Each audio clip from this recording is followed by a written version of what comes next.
on your radio dial. We are here talking about all the great stories that are going on around the world this week.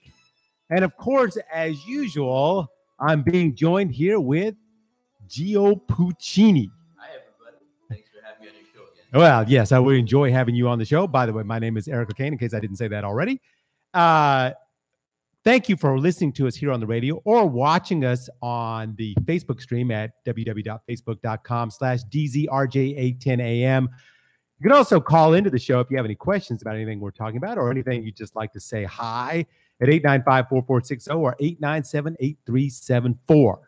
So, how you doing today, Gio? I'm doing good. All right. Looks like somebody left a message, or they just joined. Somebody's just joining in on our Facebook feed here.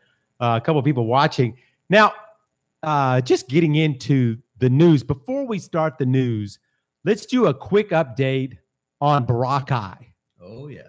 Because Boracay has a new sign on the window that says the store is closed. Yes. Yes. You cannot go to Boracay anymore. It just was official. First day was the 26th. Right? Yeah. 26th of April. They shut it down. They're going to clean it up. Now, the thing that's interesting, the update we have this week is that the military was moved in. They moved in the military. Supposedly there's like the Army is there, the Navy, the SWAT teams. They're there to keep peace and order during the closing. Well, they're going to be shutting down quite a few establishments, make a lot of changes. So they're probably not exactly sure how everyone will react. And in order to make sure things are safe, you want to have the military there.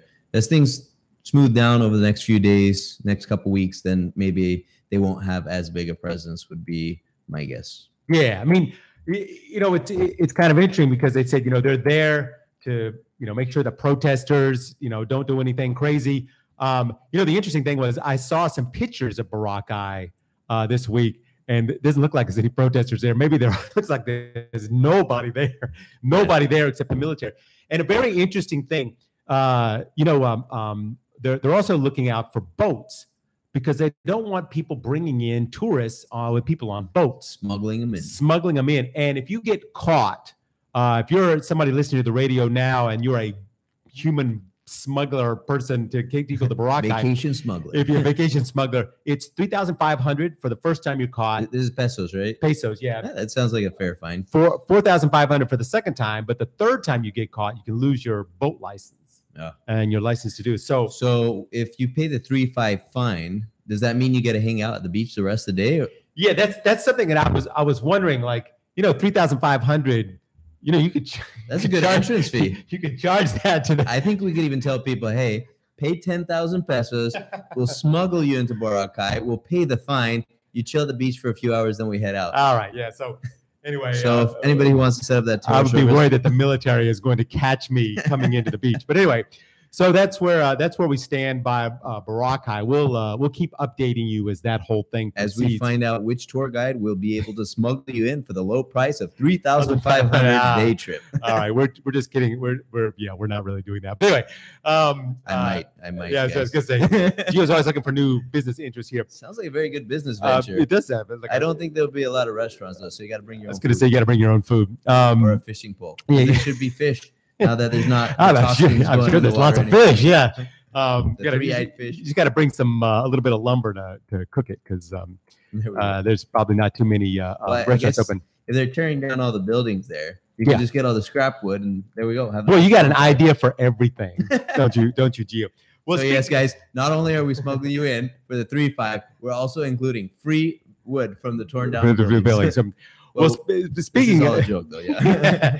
or is it? So, anyway, speaking of these things, a big let's just get to the biggest headline of the week, and the single biggest headline of this week, I believe, was the Iran nuclear deal. Yes, it's been on the news all over the place because Mr. Macron, the president of France, went and talked to the U.S. President Donald Trump about this deal.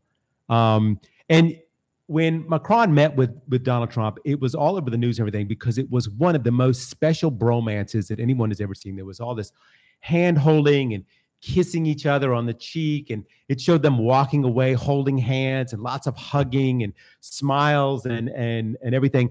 However, when it came down time for business, Mr. Macron said, you know what, I'm hoping that I can talk Donald Trump out of doing what looks like he may want to do, which is remove the United States from this deal. Now, for all of you that maybe have not been following this that much, a couple of things. That this deal, it came up in 2015. It was struck between Iran and 6 world powers: the U.S., UK, Russia, France, China, and Germany. It was really put together and brought forth by Barack Obama, which is one reason why they think that Donald Trump hates the deal so much. Yeah, that's true. Because he's been unraveling a lot of the Barack programs. Anything that Barack Obama did, whether good or bad, get rid of it. It's the worst possible thing. But under this agreement, what it is Iran will stop their nuclear program, which was leading on the way to making nuclear weapons. Yeah. And if they stop this thing, then the sanctions will be lifted. And the sanctions were absolutely crippling Iran. They could not import or export anything. And the main thing was they couldn't export their oil. And they were making, let's see, what does it say? Something like $8 to $10 billion a month on oil. And they just took that away from Iran. That's and, you know, they had problems like, you know, getting a loaf of bread, and you know, it was killing the country. So Iran opted to take the deal in order to survive.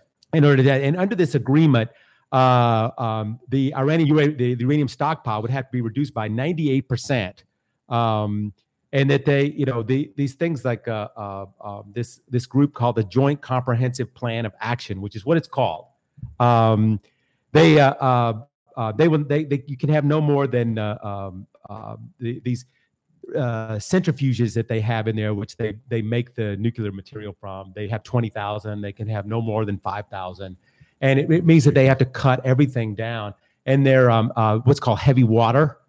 They have a heavy water plant. You know what heavy water is? I actually don't. It's heavy water.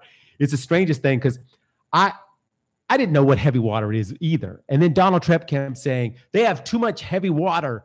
And heavy water it's just like regular water. It's like H2O, except it's D2O. It's deuterium and oxygen, and it makes this water that weighs more than regular water. And I'm assuming non-drinkable. You can actually drink it. Really? However, if you drink a lot of it, you will die. But you can drink a glass of it a day. Glass a day keeps the doctor away. Maybe that's what Lance Armstrong was using. It doesn't make you radioactive yet, but it will make you super but human. It's crazy expensive. So it's $680 a liter. Wow. And so for those of you who love Fiji water, time to switch over to heavy water.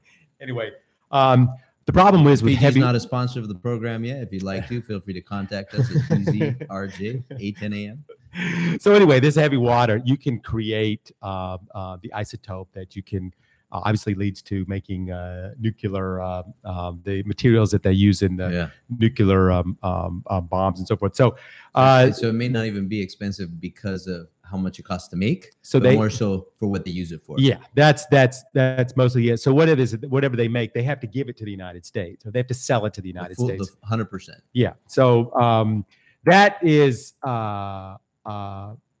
very interesting. So right now, people are worried that if Trump were to back out of this deal, which is what he says he wants to do, then Iran says, hey, if you back out of the deal, we're going to go back to making nuclear warheads, or trying to make them. And selling them to North Korea or Russia. Blowing up our people we don't like, especially, it's going to cause a lot of unrest right now. And a lot of very good segue to the text messaging app for Iran.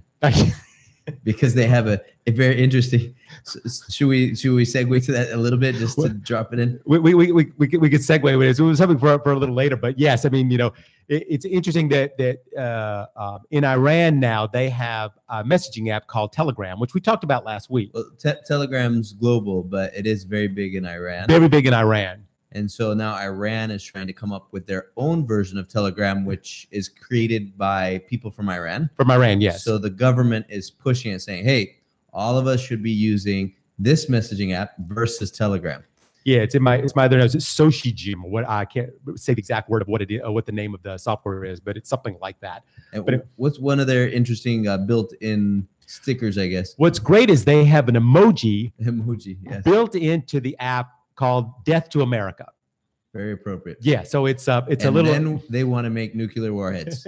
nuclear Trump, come on, man, don't back down on this deal. So anyway, this Emmanuel Macron is in the United States trying to talk him out of this, and he also, the Paris Accord. He's trying to get the United States to come back to the Paris Accord, and very soon Angela Merkel from Germany is also going to go to the United States, and she's going to try and talk Trump into not backing out of this deal. We should just have Trump download that new app from Iran. I think after he uses it a few times, he'll realize, wait a minute, these guys may not have the best intentions for the United States. Yeah, I just think, I know what he keeps saying. Well, we're giving Iran barrels of cash. Well, first thing, what is barrels of cash? We don't give away barrels of cash. So a lot of this huge barrels of cash. We're giving barrels of cash away to Iran. A lot of the stuff that he is saying, the reasons why he wants to back out of this deal, are not exactly true. A lot of people have looked into the things that he has said, and they're like, wait a second, this isn't really real. We're not really giving them the amount of money that you say you are. We're not really doing all these things. And the fact that Iran has actually been following, even though Trump says they're not, the inspectors from the Atomic Energy Council have been going to Iran and expecting surprise inspections everywhere. And they've done exactly what the deal says. Right. So we're just hoping right now that another war, but first we had the war of North Korea going on, and now the possible war in Iran, which reminds me, North Korea this week has made big news. It's the Korean bromance. The Korean bromance. All of you guys, I know Philippines is very big about the Korean telenovelas, but now you got to watch this new telenovela all about the Korean bromance. Go now, this great thing that happened in Korea. Now, it may be great. There's a lot of skeptics that think it's some fishy going on here, but for right now, the optics of this, the president of North Korea and the president of South Korea met. They just walked up to each other right on the demilitarized, right on the line. As you guys know, there's a big area which is like a no man's land, which divides North and South Korea. And then they had this meeting right at the line. Right at the line. So North Korean president and the South Korean president were there. And there was a little bit of excitement and unnerving at the beginning of this meeting, because when they first met, the South Korean leader said, welcome to my country. When are you going to invite me to your country? And the North Korean leader said, how about right now? And he grabbed his hand and pulled him to the North Korean side. And there's a fabulous picture that they snapped right away that shows them from the back holding hands. Well, actually, it's the North Korean holding onto the hand of the South Korean, and they're on the other side. You could see in the uncut versions where the South Korean president was like holding on to other things. It's like, wait a second, where are we going? Where are we going?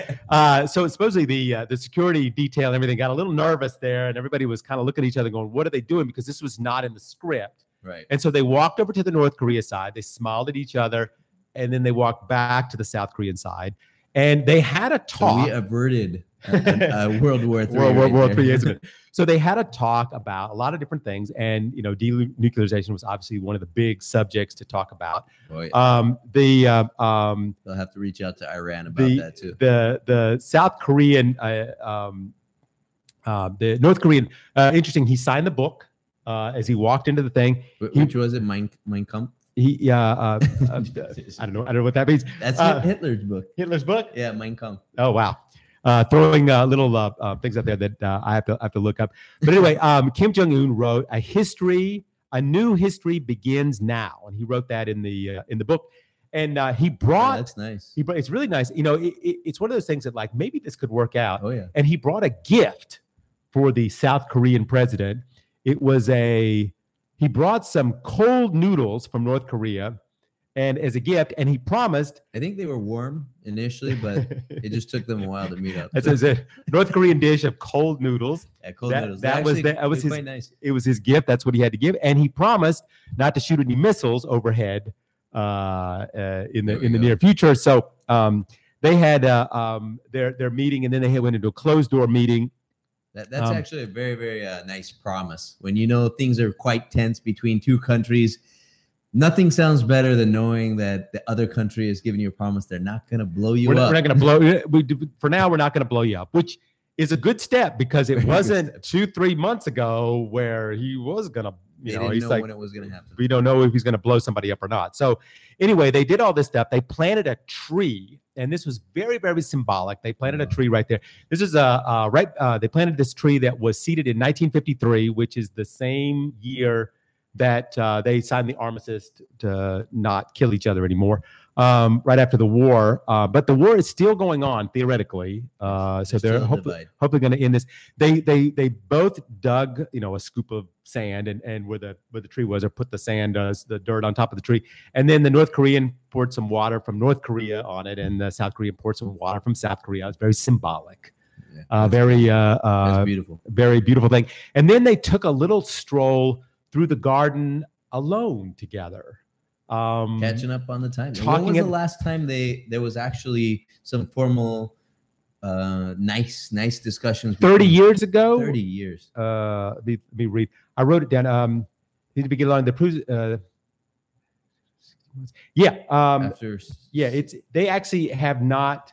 His father and his grandfather, none of them have met with the South Korean leader. So this is huge. This is a really big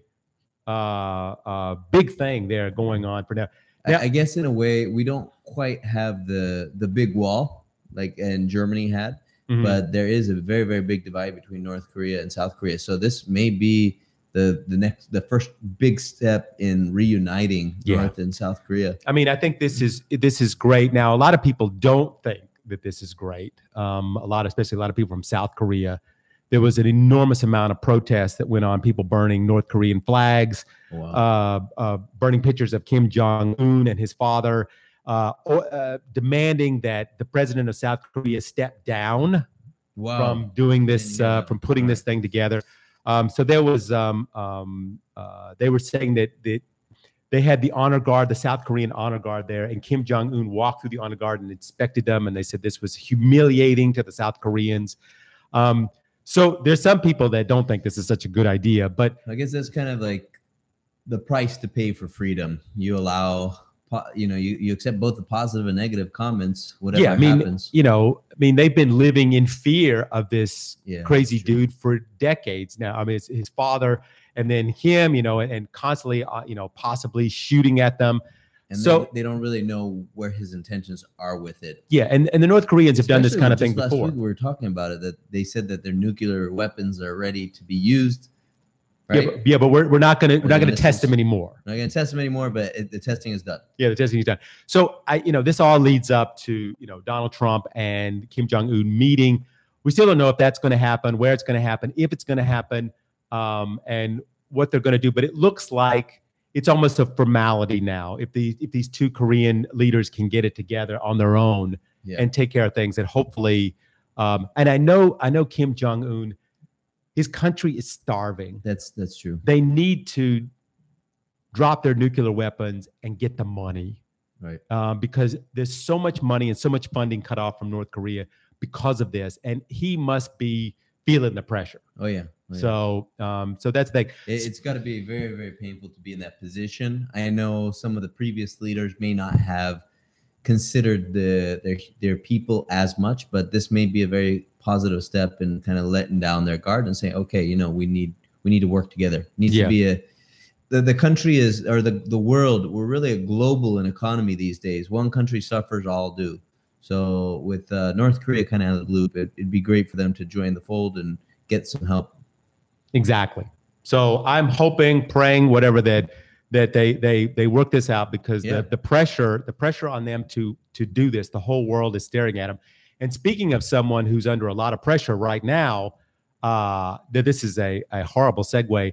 Bill Cosby. Oh, I thought you were going to say Trump. Trump, yeah, no. We'll talk about him too. We'll talk about Trump later. Yeah, he's got Bill enough Cosby. problems, but for those of you, I know the Cosby Show was shown here in the Philippines for years. Great It was show. been on. Yeah, it was a great show. I watched it as a kid. Yeah. I used to listen to Bill Cosby's records. They were hilarious. We would just laugh and laugh, listen to them over and over and over again. Yeah, Yeah. you got the Jello, Yeah. and the Jello goes in the mouth.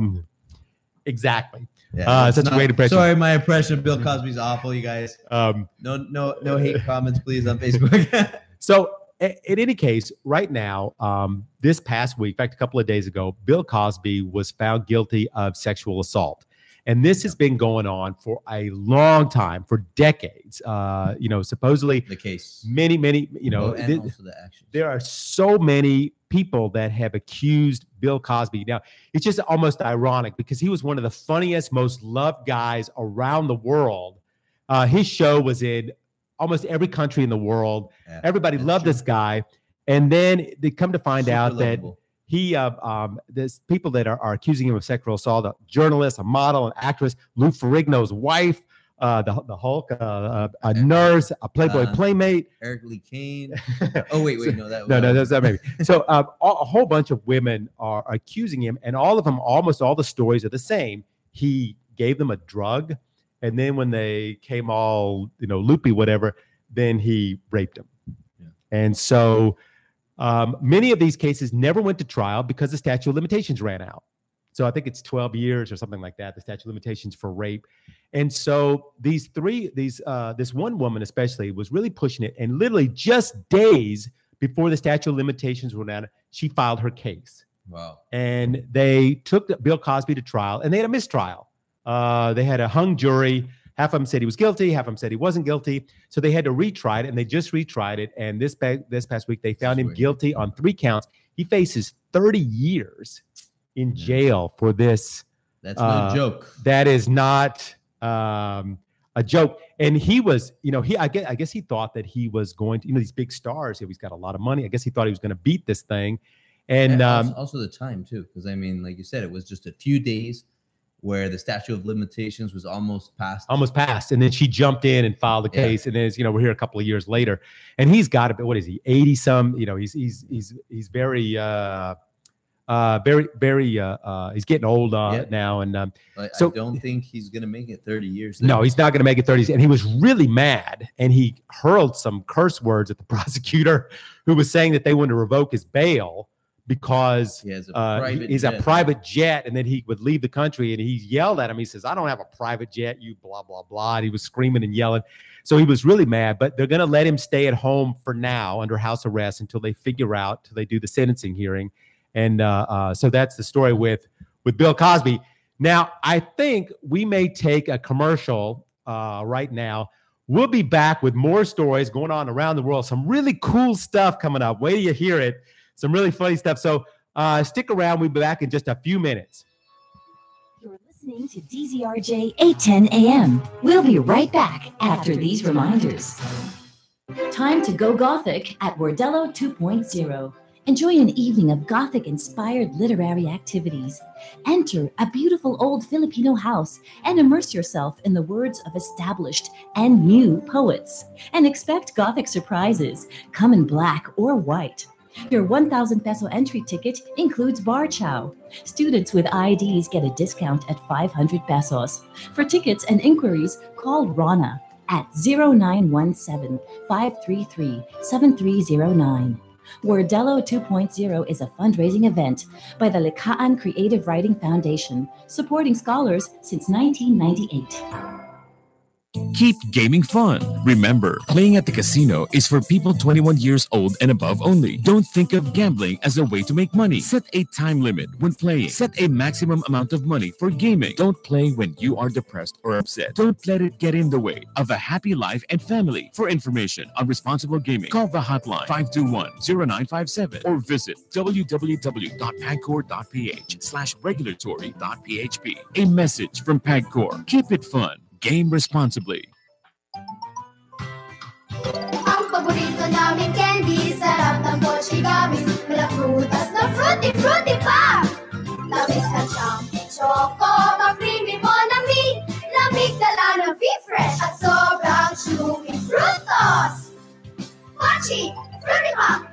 Happy, Wanami, Be Fresh at Frutos. Aming pasasalamat sa pagmamahal niyong tunay mula sa Colombia.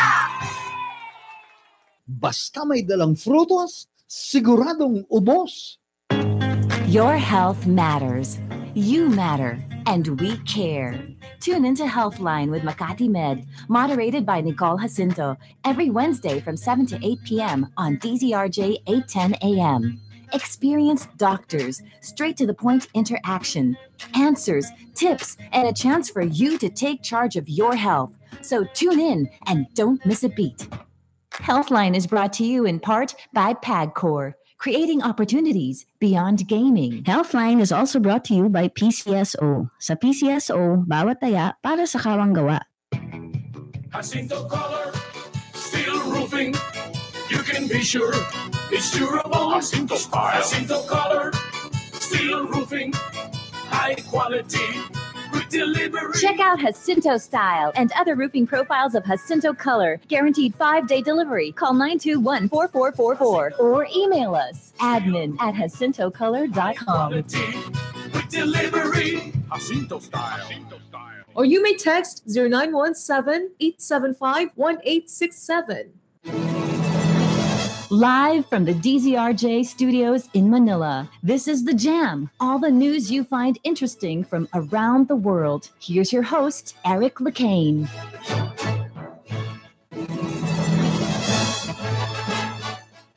Hello and welcome back to the World News Jam here on DZRJ Radio, the voice of the Philippines, 810 AM.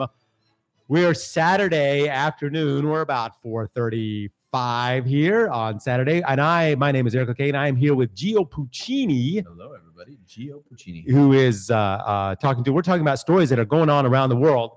Now, just to get back to what, every week we do a little bit of Trump news. Why? Because Trump's always making news. He's always in the newspaper. And, there's so many things I could talk about what's going on, but I'm sort of tired of talking about Trump, except for one thing that he did this week, which I just find amazing. He always does something that makes the news, something that gets on the front page of the papers. And I see it here in the Philippine papers all the time. This week, he went on Fox and Friends, which is one of his favorite shows, one of the shows that loves him. And where he gets a lot of his news from. He gets a lot of his news from, a lot of his ideas that come from the Fox News Network.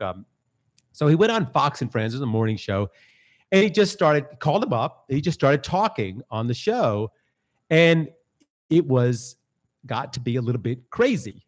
He was going on a wild rant, talking about everything from the Russia investigation, how fake news this, and the newspapers are fake, and everybody's, printing false news about him and all these kind of things. And the Russia thing is all made up. And then a couple of the funny things is that, he met with Emmanuel Macron. They had a big dinner. Melania, his wife, fixed up the White House for the dinner, made this big dinner. And it was her birthday. And they asked Trump, so what'd you get her for her birthday? And he's like, well, I don't want to be in trouble, but, I got her a card. A card. So the guys at Fox and Friends are like, what? You're a billionaire. You got your wife a card. That's why he's a billionaire. That's why he's a billionaire. So, but one of the things that he did is right now. But knowing Trump, I'm assuming it's like a 100% gold card. Yeah, I'm sure it is. Solid gold. I'm sure it's a Christmas card with Christmas marked out and birthday in it. Yeah. I'm just kidding. But anyway, so right now the whole Michael Cohen thing is still going, where the FBI went in and raided his lawyer, and they're really worried about the stuff that they may find in his lawyer's place that the FBI took. And one of the things that is interesting is his lawyers now are all saying, hey, you guys can't look at this because this is confidential. But, attorney-client privilege. Attorney-client privilege. You guys can't do this. Well, Trump came on Fox and Friends. He goes, oh, he's not really my lawyer. He's, he just barely did some tiny, tiny little things for me, and that's it. And so in the middle of him saying that, I think the people at Fox and Friends, especially in the booth, were like, oh, my goodness, this is not. Yeah, that's counterintuitive. He shouldn't be saying this. Be doing. So they cut him off. They cut him off. They said, oh, sir, I think you might have a lot of things to do. Maybe you should get back to work. And he's like, no, I don't have anything to do. And then they cut him. They cut him right there. So they cut the president off, which I think was just hilarious. But you were telling me before the show that they had actually found some old phones with to be the attorney who's not the attorney but is the attorney. yes. Michael Cohen. So they found 16 old devices and like iPads there of all ages. Several of them were BlackBerries. So they're saying some of them have been with him for a very, very long time. So they've gone through, I believe, 5 or 6 of them and still have 10 or 11 of them to go. And who knows, like Who what knows they will find from there. What they put on those phones, man. And why Michael Cohen still has all those phones? Well, I guess he's very good at documenting and keeping everything. Yes. But this may work against a lot of could people. not be good. And if they end up shooting down this, right after that Fox and Friends interview, the Southern District Court prosecutors immediately sent a memo to the judge saying, "Hey, you know what? He says he's not his lawyer. Can we just start? Which one is he? Can we start looking at this stuff?" So anyway, a little trouble for Trump, maybe by his own hand. So we'll wait and see what comes up. I'm sure we're going to be updating that very soon. Yes, but he's got to be a little bit more careful though, because he speaks for the entire American population. Yeah, he's a freaking U.S. president. So moving on here, I wanted to get to a very interesting story, which kind of involves the Philippines. In Kuwait right now, Philippine maids are banned from going to Kuwait because the ones who there already can stay, but no new ones going. No new ones. And President Duterte here has been very critical of Kuwait because they've been mistreating the maids and workers of the Philippines. They put them on ice or they feed them to their lions. Yeah, they found a Filipino maid in a freezer who had been there for a year. And another story about they had like excuse for it, right? Yeah, I can't remember exactly how that whole story, but that's where she's been, huh? It's just horrible story about these people that abused this poor girl. And I think it was 2014 where they had a pet tiger, and the tiger ate the maid or mauled the maid, killed her. So, there's just been some horrible stuff coming out of Kuwait. So anyway, the Philippine ambassador was helping some of the maids get away. He had a small boat and he was smuggling them over to Boracay. I don't think that was happening. The 3,500 pet fee. Okay, I don't think any of that was happening, but very funny story. So anyway, he was getting maids away from these bad dudes. And the ones who, it's a general stereotype in a way, but I don't think everybody there abuses the domestic help, but unfortunately there's a lot of cases going on. So this guy was trying to help the ones. He's trying to help the ones that were in trouble. Now there's 260,000 Filipino workers in Kuwait. That's a lot of people, and some of them are being abused. So this ambassador was helping some of them that were being abused. Anyway, the Kuwaiti government got really mad at him for doing this, and they kicked him out of the country. Right. So no more Filipino ambassador in Kuwait at this point. I think that this has made tensions between the Philippines and Kuwait very much worse. I think that was not a good idea. I think for kicking the Philippine ambassador out, I think that's going to make it much harder for. True. And Duterte, I don't think will take that kindly because it's essentially a slap in the face. Because this guy, it's not like he was doing anything unethical. I think if it was the other way around, he was smuggling domestic helpers there and knowing they were being abused, then totally understand. But this guy was helping people that were being abused. Yeah, this ambassador was actually, doing the right thing. And then the Kuwaiti government gets mad at him. So this is something I just don't understand. It's going to be a big issue. Maybe there's more to it, but that's going to be a big issue. And speaking of these things of abuse, Otto Warmbringer, we talked about him a lot here on the show before. He was that student who went on a crazy trip to North Korea. And when he was in North Korea, he tried to steal a poster, allegedly. And they caught him and sentenced him to prison in North Korea for, I don't know how, it was a freaking long prison sentence. And anyway, so not too long ago, the North Koreans said, okay, all right, we'll let him go. So they let him go, and they brought him back to the United States. Unconscious as a human vegetable. I mean, given this crazy story about how he had botulism, and it turned out, he was beaten and tortured. Well, his parents are suing North Korea. Dun, dun, dun. Dun, dun, dun. Now, will they ever get any money out of North Korea? The answer probably is that's probably less than 1% of a possibility that they will ever get anything or any justice out of North Korea, but they're doing it anyway. Well, it's a good thing that when North Korea and South Korea met, the North Korean president didn't give the South Korean president a poster. Because we don't know where that would have ended up. We don't know where that poster would have ended up. So posters are very, very, I guess, I haven't heard anything officially about it, but it seems like they're very prized possessions in North Korea. So don't mess with the posters. Yeah. And it is a very sad story, though. Yeah, I mean, obviously, this kid was not put into prison because he stole a poster. He was put into prison to make a point. Yes. To use him as a scapegoat And they for the Americans. probably never use him as- thought it would escalate to that point. No, I think and it's very unfortunate the poor kid died. True. And they say, well, we shipped him back. He was alive when he left North Korea, but he really Just was barely, yeah. he was barely alive. Hanging on That by a whole thread. thing is a bit of a black mark on the whole thing. But let's move over to tech news. And I had an right. interesting tech news. Last week we were talking a little bit about Facebook and Cambridge Analytica That's and that whole mess that is causing Facebook incredible problems. Their stock price went down. And then Mark Zuckerberg had to go in front of the U.S. Congress and go through this very uncomfortable grilling session with these very old congressmen that didn't quite seem to understand technology. So anyway, This was U.S. So in the U.S. Now, this past week in the U.K., Parliament was going after Facebook. They went after similar thing. the CTO. They were questioning him. And it turns out, no, I don't know.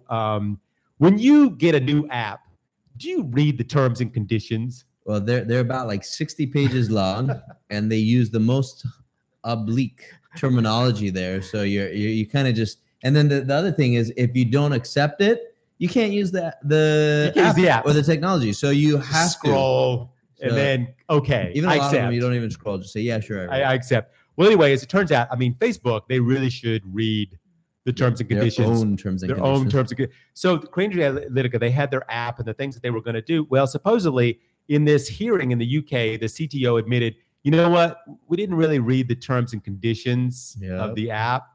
Sorry. Oops. Sorry. So because it was saying pretty much a lot of the stuff that they were being accused of was stipulated in the terms of conditions. So when they brought it up, that's when they were like, oh, well, we weren't fully aware of that.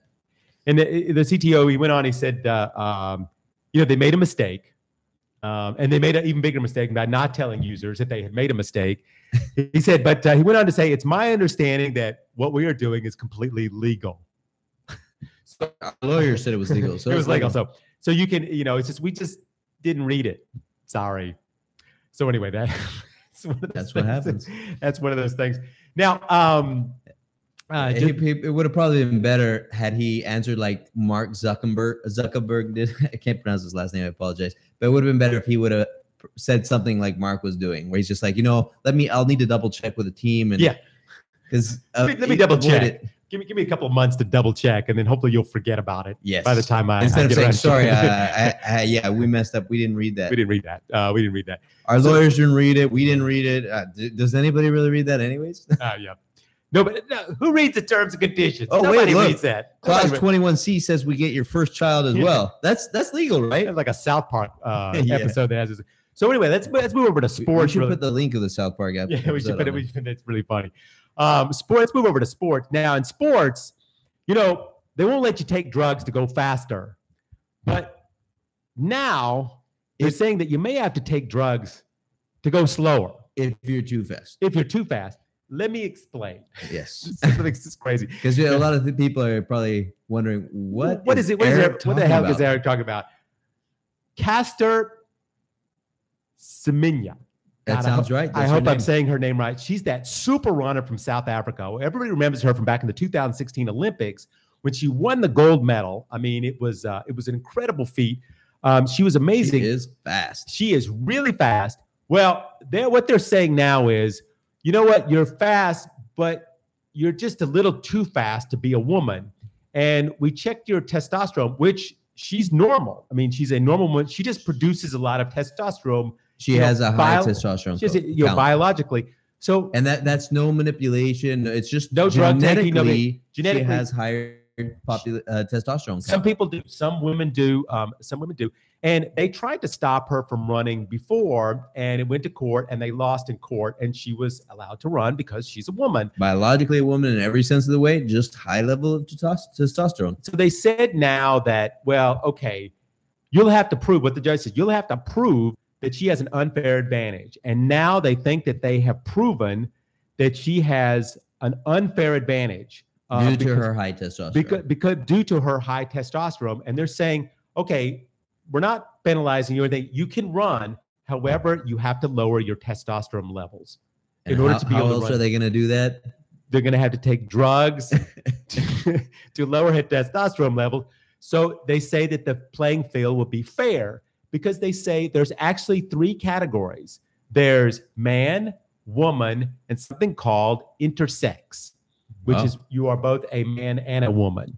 Now, although she's a full woman. She's a full woman. She just has this one kind of like interesting thing about her.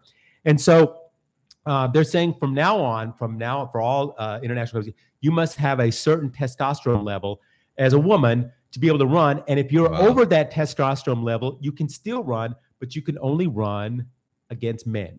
Or if you take drugs to lower your testosterone. Yeah, if you take drugs to lower your testosterone, then you can run as a woman. But if you don't take any drugs, it's not even gender anymore. It's your testosterone. It's your testosterone level. It's not gender anymore. So I guess that may be the ranking. Like when you're born, the doctor will be like, "Wow, this guy's testosterone level is low or high." Yeah. So that'll be interesting. So sexes can completely change in the world, and sex will no longer be decided based off gender, but based off testosterone level. If this judge wins with what he wants. Yeah. Well, I think it's already done. Like they already are. How will this impact how can this flood over to other things though? This is what this could open a box of incredible things, especially with, right now that woman that's fighting in the UFC. Yes, the wrestler, right? There's all kinds of things that could change now. I mean, especially because before we had drug testing to see if you were taking drugs, and now we're having drug testing to see if you're not taking, if you're a man or a woman. And I mean, I know in Asian sports right now, they have a genetic test that everyone must take, where they take you in a room and they check you to see if you're really a woman. But this is not that. It's purely based off testosterone. Yeah, this is purely based on the amount of testosterone that you produced naturally. But then I know some of the athletes, in order to improve their abilities, they don't necessarily always do testosterone. I've heard they do like blood pumping or something like that. They get more blood into their oxygen. Yeah, or more oxygen in the blood. Yeah, oxygen in the blood. What's his name do it? Lance Armstrong did something like that. Okay. And that has nothing to do with testosterone. So it's going to make it very difficult to like have a very concise way on how to say, how do we categorize these people? Yeah. I mean, I think this is going to be fascinating, especially that they said that now the IAFF, that is the International Association of Athletics Federation, they refer to these type of people as hyperandrogynous. And then they're seeing it as a whole new category of athlete. It's getting too confusing. I know, it's a little crazy. But speaking of medical news, so if you're too good, you get pushed over. Yeah, this is insane. It is funny like that. It's like, oh wow, you're so good. There's something wrong. There's something wrong with you. And by the way, just accept that some people are amazing. What I found funny is she posted something after this came out. Okay. The runner did. She said, she responded, "I am 97% sure you don't like me, and I'm 100% sure I don't care." I love that. So that was her response to this ruling. But in medical news this week, I saw a really interesting story where I thought a lot of you out there might be interested in, because we all love pretzels and pizza and fries and so forth. But it turns out that foods, a new study came out that if you eat too much salt, it really cuts down on the years of your life. And we all know that too much salt makes high blood pressure. But if you're already healthy, if you're a healthy person, you don't have high blood pressure, but you're eating too much salt, you're eating. This sounds like a lot of the processed salt. Too. Processed salt. Yeah, it's just not natural salt. 34. If you're ingesting 3,400 milligrams of salt per day, and I looked at what 3,400 milligrams of salt per day is, and I'm definitely over that limit. How big is it? Like 1.5 teaspoons. Teaspoon. Yeah. Teaspoon. That's quite a bit. It's not very much. And they say you only need 500 milligrams of salt. It doesn't sound a lot, but like if you were to put 1.5 teaspoon in my mouth, I'd be like, all at once. Yeah. But I mean, I'm looking at the food that I eat. I'm like, dang, I know I have that much salt in my food. So they said you need to get your salt intake down to 1,500 milligrams, and it will add 8 years to your life. Wow. That's quite a bit. This is this is a really in-depth study. I am not giving it justice because I'm just giving the little quick thing, but it's a very in-depth study that they did. And I just found it very, very So fascinating. less salt, or opt for more organic salt solutions. Yeah. If you like that salty taste. Yeah. So Ajinomoto or whatever, right? So I just, I'm trying not to die tomorrow. So I just, to all our listeners out there, I just read this great story that say, just cut down on the salt a little bit. Don't shake it on your, don't eat too many fries, or eat fries without salt. They still taste okay. That's true. They still, I dip mine in my ice cream. Yeah. Okay. Have you tried that? I have never tried that before. We're going after this. We'll get some ice cream. That sounds a little gross, Nice. but I'm up for anything. I've had balut before, so anything beyond that is going to be open season. Very, very daring guy. So We'll put a picture of balut for those of you guys who haven't seen it. there's no salt in balut, I think. Anyway, I wanted to get to this other story because it's just so freaking cool. We used to do this every week on the show. We would do a great police story that went on in the world. I would find some police story from somewhere and talk about it on the show. There was a police story this week that was just gripped me. I read this thing and I'm just amazing. They caught the Golden State Killer. Yeah. After 20 years or something like that. 1987 when was his last? 1976 to 1986. He had a killing spree. He killed 12 people and raped 45 women. 45? I thought it was 50. And more than 40 for they sure. never caught this guy. They had all kinds, tons of police working on it. They never caught him. Well, last week they got him. And it was the craziest way because it wasn't like what most police do. They didn't follow the normal protocol. No. They ended up, I don't know if you guys heard of it. What is it called? Like 21andMe or yeah, 21andMe, Ancestry.com. This is how they call it. These things now where you can, and it's great. I want to do it one time too. You take some of your DNA, they give you a kit, and you put some DNA, swab your mouth, whatever. You put the DNA in it, you send it back to them, and they send you your DNA tree. Like everybody, a full breakdown. Like it's very comprehensive. It shows you like everything where you come from, like some of your genetic issues that you may want to be considering. What part of the country that your relatives are based, and where they came from, and when their relatives came from. They can trace it back for hundreds. I don't know how exactly they do this, but somehow they can tell where the DNA of a Northern Scotland person comes from, or the DNA from an African person, and they can kind of pinpoint where you came from. And so what's great about the story is the police guy, he took some of the DNA evidence. This is without permission. 20 years ago. He just wanted to figure it out. And they sent it in. They sent it in to Ancestry.com. They sent it into a couple of them, I think. And they sent them back a genealogical tree of the DNA. And what they did was they looked at all the people that they had on the genome, and they tried to find somebody that would be around that age. A man around that age. Yeah. And then they started looking at all those people that were around those age. In that area to see who would be the right guy. Possible person. And they found a guy who was an ex-police officer, and they always had thought that it might have been a police officer. And they found that he had been fired from the police for shoplifting, dog repellent, and a hammer. So there's a clue right there. And so they did a little bit more investigation, and they finally tracked him down, and this was the guy, and they got him. And that's how they got him. Since pretty much cold since the 1990s. Yeah, they didn't have a clue who it was. Yep. And it was a policeman all along. Yep. So it's pretty phenomenal. That's great. I just think justice can finally be served. That is a great story. And speaking of great stories, and I know this is your favorite part of the show, we do an animal story. And I was looking for an animal story, and I found a couple. Good, but there was one that I thought was great. In Japan, cats are booming. Oh yeah, because the condos now are letting cats stay. So everybody wants a cat. Everybody gets all these exotic pet cats in Japan are really coming. So anyway, this company, they did a survey, and they called people around and said, people who had cats, and who wants to be their cat? And 77% of the people that they surveyed said, I would like to be a cat. I would like to be. This is Japan, not globally. Yeah, this is Japan. So they produced a cat bed for humans.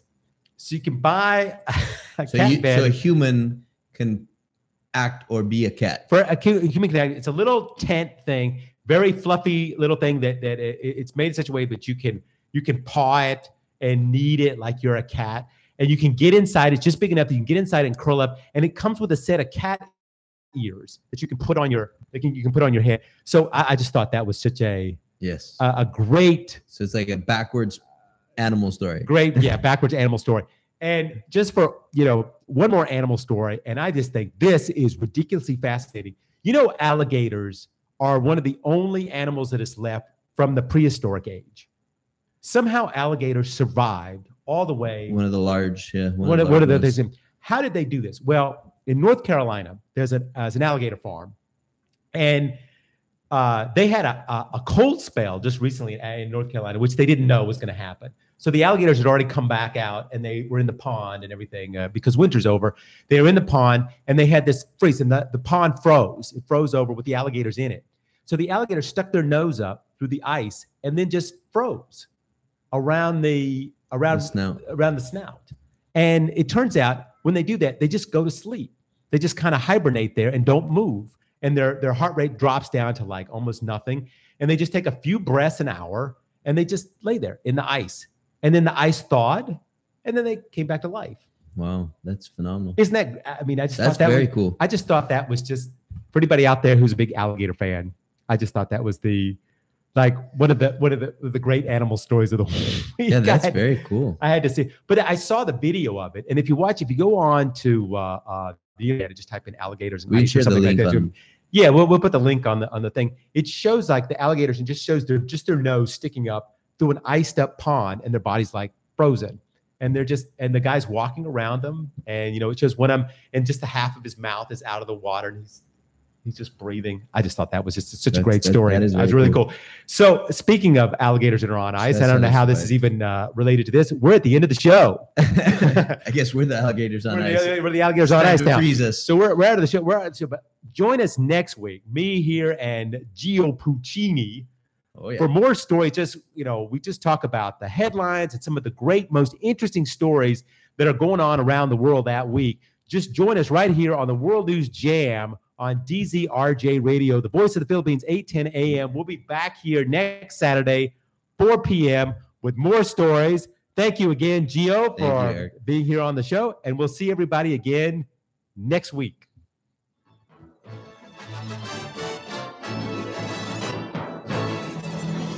You've been listening to The Jam with your host, Eric LeCain, on DZRJ 810 AM, the voice of the Philippines.